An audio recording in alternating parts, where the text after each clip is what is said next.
लश्कर के आतंकी के जनाजे में पाकिस्तानी फौज के दर्जनों अधिकारी। ऑपरेशन सिंदूर ने खोली आतंकियों के साथ गहरे गठजोड़ की पोल।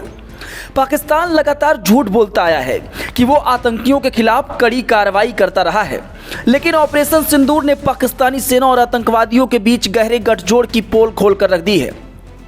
भारत की एयर स्ट्राइक ऑपरेशन सिंदूर में मारे गए लश्कर-ए-तैयबा के आतंकी के जनाजे में पाकिस्तानी फौज के कई अधिकारी मौजूद रहे, जिससे पता चलता है कि पाकिस्तान आतंकियों के खिलाफ कार्रवाई के नाम पर कैसे दुनिया को झांसा देता आया है।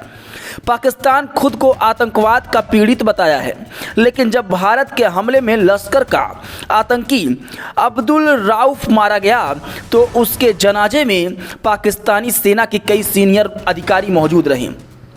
आपको बता दें कि लश्कर-ए-तैयबा का मुख्यालय पाकिस्तानी पंजाब के मुर्दिके में है, जो लाहौर से करीब 30 किलोमीटर की दूरी पर है। यह वही संगठन है जिसने 2008 के मुंबई हमलों को अंजाम दिया था। इसे यूनाइटेड नेशन समेत कई देशों में आतंकवादी संगठन बताकर बैन किया हुआ है। भारत के खिलाफ कई आतंकी हमले को अंजाम देने में यह संगठन मास्टरमाइंड रहा है, लेकिन इस बार भारतीय सेना ने उसके हेडक्वार्टर को उड़ा दिया। भारत के हमले में जैश ए मोहम्मद के आतंकी मसूद अजहर ने एक बयान जारी करते हुए अपने परिवार के 10 लोगों की मौत की पुष्टि की है। भारत के हमले में मसूद अजहर के बहन और बहनोई की भी मौत हो गई है।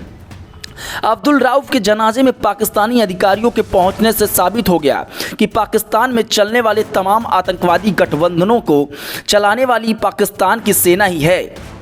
पाकिस्तानी सेना ही जिहाद के नाम पर आतंकवादी संगठनों को मदद लेती है और उनका पालन पोषण करती है, फिर उनका भारत में खिलाफ इस्तेमाल करती है।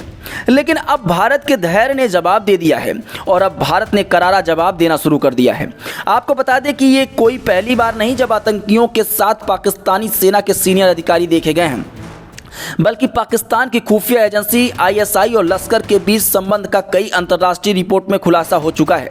2012 में भी मुरीदके में हुए एक बड़े सम्मेलन के पूर्व SI प्रमुख जनरल हामिद गुल को आतंकियों के साथ मंच पर देखा गया। 2012 में एक अमेरिकी डोजियर में कहा गया कि पाकिस्तान के पंजाब प्रांत की सरकार ने लश्कर-ए-तैयबा को एक धार्मिक संस्था बताकर करोड़ों रुपए का सरकारी फंड जारी किया था। पंजाब प्रांत ने ये मदद तब की थी जब लश्कर को यूनाइटेड नेशन ने आतंकवादी संगठन की लिस्ट में डाल दिया था।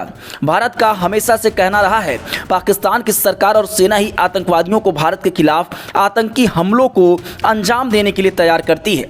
लिहाजा लश्कर के आतंकी के जनाजे में पाकिस्तानी सेना के अधिकारियों के शामिल होने को भारत बतौर सबूत यानी FATF financial action task force के सामने पेश कर सकता है और पाकिस्तान को ब्लैक लिस्ट करने की मांग कर सकता है। आपको बता दें कि भारत ने पाकिस्तान और POK में 9 जगहों पर आतंकवादियों के ठिकाने पर हमला किया। भारत ने जिन जगहों पर हमले किए हैं उनके नाम बहावलपुर, मुर्दिके, गुलपुर, भीमर, चकअमरू, बाग, कोटली, सियालकोट और मुजफ्फराबाद है। हालांकि भारतीय रक्षा मंत्रालय ने साफ किया है कि ये हमले सिर्फ आतंकवादियों के ठिकानों को बनाए गए हैं और पाकिस्तानी सैन्य ठिकानों को नुकसान नहीं पहुंचाया गया है। ब्यूरो रिपोर्ट, ZR खबर।